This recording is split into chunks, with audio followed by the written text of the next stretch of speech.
Day 4 in the books. Nole Insiders Lane Hurt and Tim Lindfelt here with you after Monday's practice. Tim, a little Oklahoma drill to start practice, kind of set the tone, and then some guys had some good physical moments throughout practice. Yeah, it was a good day. It seemed like to me. Second day in shells, of course, full pads tomorrow. We'll touch on that a little bit more later on, but you can tell that when you start off with Oklahoma drills, it's going to be a physical day. Willie Taggart really likes to kind of set the tone, and that way it's pretty common for the guys to get out and do something physical, something where they line up and hit each other to start practice. And you saw some good things from a few different guys. Probably one of the big highlights of that portion of practice was Juwan Williams getting locked in on one of his defenders and driving him back a good long way. And you could tell what it meant to him. He celebrated pretty heavily, and his coaches and teammates did as well. So it's about one, building physicality and toughness, but two, for some of those guys, it's building confidence and building positive vibes as they get throughout fall camp. So a good moment for him there today, and another one later on in practice where they're working in team drills. Kind of a quick misdirection pass. The play is moving left, and the pass goes to the right, and Juwan again got locked in on his defender and pancaked him pretty good there. So a pretty positive day for him, some encouraging steps in the right direction. The first phase of camp kind of done now because you're done with the acclimation period. Full pads can come on tomorrow. What are some of the themes that you've seen in these first 4 days of practice for the Noles? A few things. First and foremost, on the offense, I think it's really apparent what Kendall Browse brings to the table, with the caveat that I still think through the first few days of camp, the defense is ahead of the offense. You saw that in some of the team drills today. Just the offense looks like they know kind of what they're doing. They're getting lined up on time. They're getting in place. There's not a lot of what you saw of guys sort of looking at the sideline, hands up, trying to figure it out. Everybody knows where they're supposed to be. Now, whether or not the execution is there on any given play, it's still a work in progress.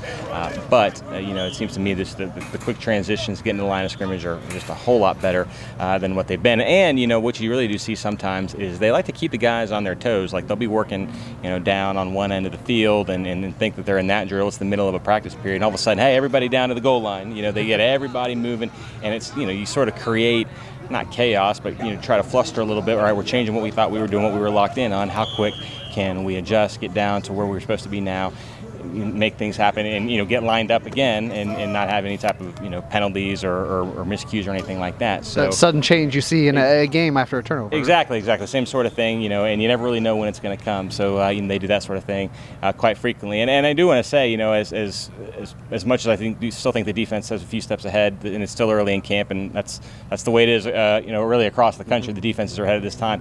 I mean, the offense is getting their plays. I mean, you see, you'll see a stop, short gain, and then all of a sudden, a running back will slip out in the flat on third down or whatever, and he'll get the ball, and next thing you know, he's off to the races, and you're up for a big gain, or you find a seam that hadn't been there on plays before, and you've got a 10-15 yard gain. That happened probably 3 or 4 times today, where you don't really see a big play coming based on the flow of the way things have gone, and now all of a sudden, you're 25 yards downfield.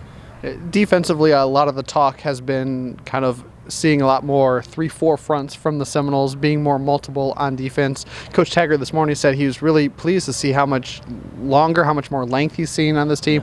They seem to have gotten faster, upgraded in some positions, one of those being the linebacker group. What are your thoughts on some of these new looks that the Seminole defense are showing? To me, it makes a lot of sense, first and foremost, because I think one of the strengths of your defense is up front and in the middle with your defensive tackle rotation. Marvin Wilson, of course, everybody knows what he is. Corey Durden, I think, is one of the emerging players on this team, and Robert Cooper, of course, is a player who's gotten a lot of publicity in just a couple of years.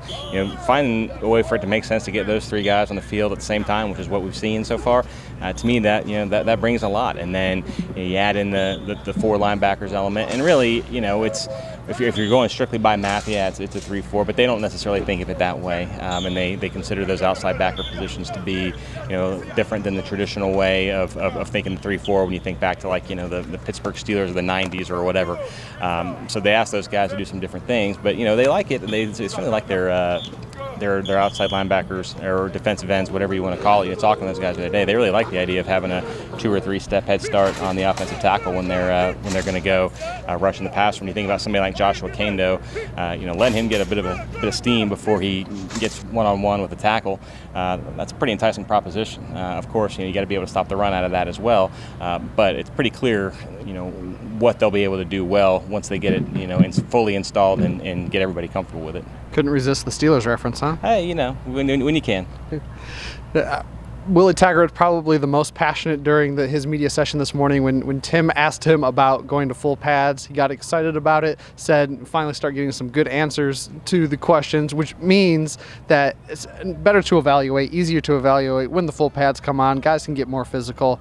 What are you looking forward to with the full pads coming on Tuesday morning? Well, it's kind of like he said, man. I mean, it's a different sport at this stage of it, and you get a little bit more of it with shells, and you see some things that you like, but particularly, I think of some of the young receivers who have been really, really impressive so far in the first week of camp, and nothing against those guys. I think they have all the promise in the world, but it's one thing to go over the middle of the field, get a full extension for a ball that's maybe a little over your head, knowing that you're not going to get popped in the ribs. Well, now, if you have Hamson Nasruddin bearing down on you and he can hit you, are you still going up to make that same catch? It's kind of a separation like that. And, I think, Willie Taggart is right. Even from a coaching standpoint, it's, they're looking at it from the perspective of, we know what we think we got, we know it looks good, but until the pads come on, you actually start hitting and things get kind of tough and it's 115 degrees and you just got your clock cleaned, down on the goal line or whatever.